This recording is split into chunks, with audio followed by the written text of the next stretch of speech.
Recentemente, o Paulo Giraldelli fez um vídeo bem interessante falando sobre o ex-presidente Lula e como ele tem sido colocado, alçado a uma condição de esperança. Uma condição de esperança para a esquerda, né? Principalmente para a esquerda, mas também para alguns elementos da direita. Essas pessoas, elas estão com um sentimento de incredulidade com relação ao governo, uma total desesperança, um sentimento de que o Brasil passará por dificuldades, uma sensação de insegurança e por isso buscam alguém para mostrar um caminho, para dar um direcional, para dar uma esperança, para dar, enfim, uma luz no fim desse túnel. E essa pessoa tem sido o ex-presidente Lula. E eu concordo com essa impressão, com essa reflexão do Paulo Giraldelli. Só que ter Lula como sendo a esperança, isso me preocupa. Como sendo a única esperança, isso me preocupa. E não adianta falar que Lula não é a única esperança, principalmente da esquerda, porque de fato Lula é a única esperança que a esquerda tem.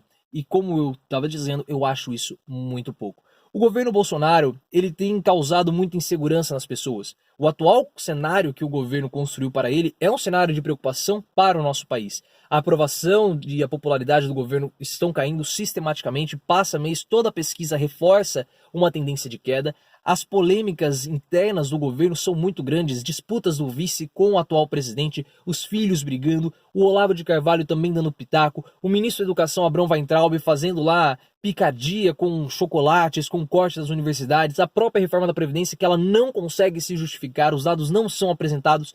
Então toda essa situação, o nosso cenário internacional, a nossa relevância internacional, o nosso prestígio internacional se deteriorando. Então todo esse caldeirão de polêmicas, caldeirão de situações negativas acabam provocando uma certa insegurança na população.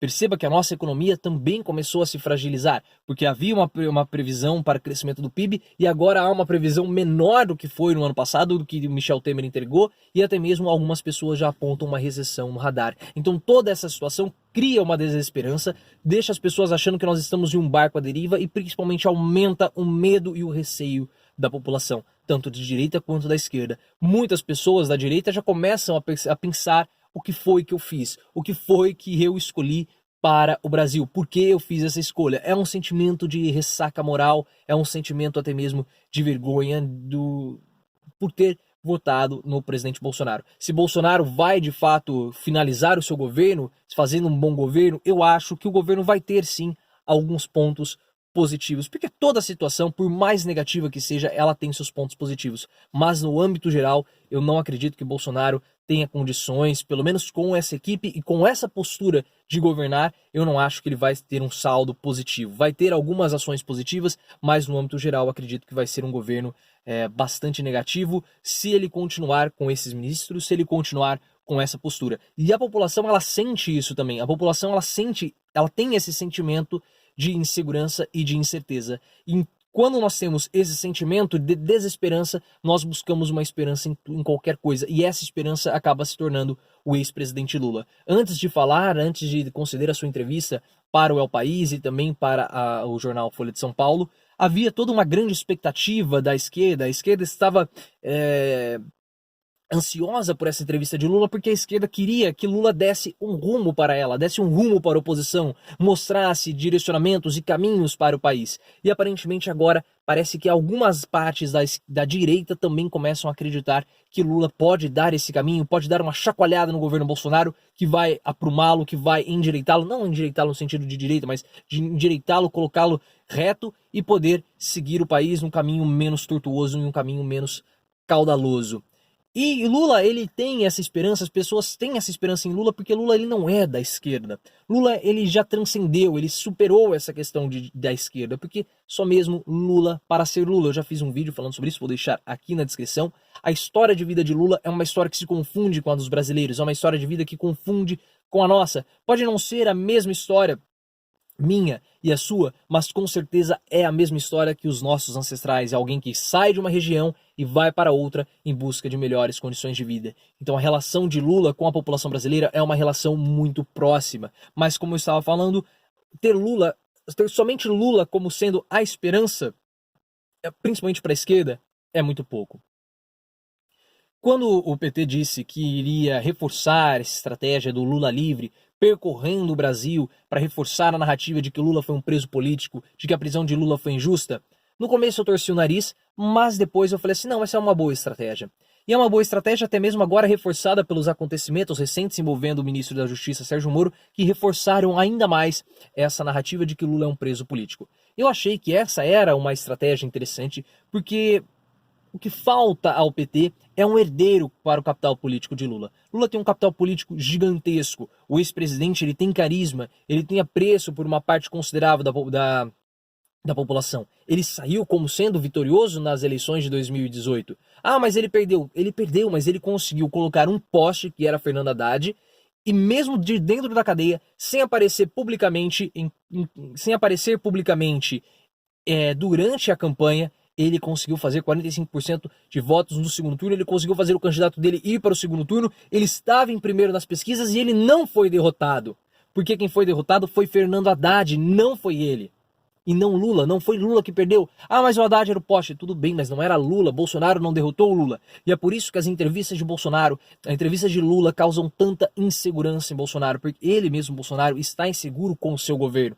Então, a possibilidade de Lula falar algo que vai inflamar as pessoas, que vai despertar as pessoas para não sei lá o que, isso causa um temor em Bolsonaro. Mas voltando à estratégia do PT, eu achei que era uma estratégia boa, porque o herdeiro de Lula, o partido iria percorrer o Brasil e aí o capital político poderia começar a ser transferido para outro candidato, no caso, Fernando Haddad. Mas não é isso que eu estou vendo acontecer. Eu estou vendo Ciro Gomes sim percorrer o Brasil, estou vendo Ciro Gomes sim fazer uma oposição mais contundente, mas eu não vejo o Fernando Haddad fazer isso. E ele era possivelmente o herdeiro de Lula. Mas o que Haddad tem feito? Tem feito lá uma participaçãozinha aqui, uma palestrinha ali, uns textinhos da água de torneira para a Folha de São Paulo. Eu falo água de torneira porque nem é água com açúcar, nem é água mineral, é uma água bem morna, assim, que você não tem a mínima vontade de tomar. Então ele tem feito lá uns textinhos, água de torneira, e enquanto ele, Fernando Haddad, deveria estar tomando um banho de polvo, como o próprio Lula disse em entrevista para o El País, a Folha de São Paulo. A primeira coisa que Lula quer fazer quando sair dali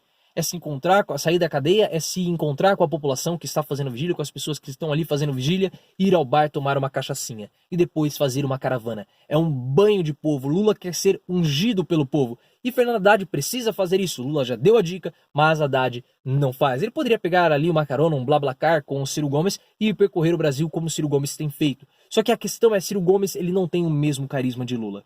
Então falta Ciro Gomes esse carisma. Então Ciro Gomes ele conseguirá. Ele já, na minha visão, ele lidera já a esquerda, eu vou deixar o link aqui na descrição, ele lidera a oposição, porque esse observatório trabalhista, ele é um passo importante, porque ele dá os rumos para a oposição, só que ele não tem o mesmo carisma do Lula.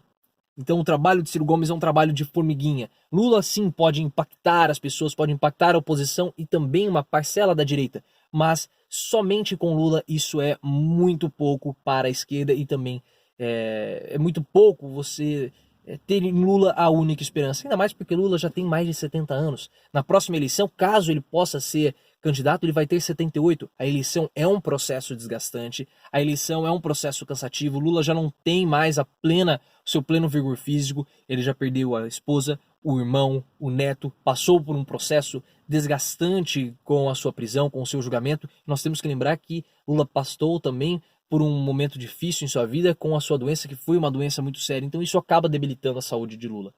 Então não sei se Lula vai conseguir ter forças físicas para disputar 2018. E outra coisa que nós precisamos considerar, e se Lula, durante esse período, nos próximos 3 anos e meio, acabar falecendo? Quanto mais próximo das eleições, mais, podemos dizer, mais clamor popular, mais comoção isso vai provocar. Porque nós sabemos, né, que depois que morre no Brasil, todo mundo vira santo. Mas quanto mais próximo nós tivermos da eleição, maior vai ser o clamor. Só que se Lula morrer o mês que vem, se Lula morrer daqui 3 meses, se Lula morrer no começo de 2020, como que vai ser? O que vai ser da esquerda, ou melhor dizendo, da oposição, sem uma figura no mesmo patamar de Lula? Então perceba que essa situação das pessoas depositarem a esperança, todas as suas esperanças, numa fala do Lula, num aceno, numa ideia do Lula, isso é preocupante porque Lula não vai viver para sempre. O que vai acontecer se Lula deixar de existir, se Lula acabar morrendo, se Lula cansar? Perceba, não há outra pessoa para substituí-lo. Então, por isso que me preocupa o Brasil, principalmente a esquerda, mas também esses elementos da direita, terem em Lula a sua esperança. Eu acho muito pouco depositar as esperanças no Brasil, as nossas esperanças com o povo brasileiro em uma única figura, como a figura do ex-presidente Lula. Então eu gostaria de deixar aqui deixar essa reflexão e solicitar que você deixe aqui nos comentários o que você acha sobre essa situação. Preocupa você também ter em Lula como sendo a única esperança dessa parcela da direita, mas principalmente da esquerda? O que poderia ser feito para amenizar essa dependência que nós estamos tendo cada vez mais de Lula? Toda vez que Lula aparece, aparentemente as motivações, as esperanças das pessoas são retomadas. Deixa aqui nos comentários o que você acha sobre esse assunto, o que poderia acabar sendo feito para dar uma amenizada nessa situação. Compartilhe esse vídeo com os amigos e lembre-se, vamos sempre sair do raso e aprofundar o nosso discurso.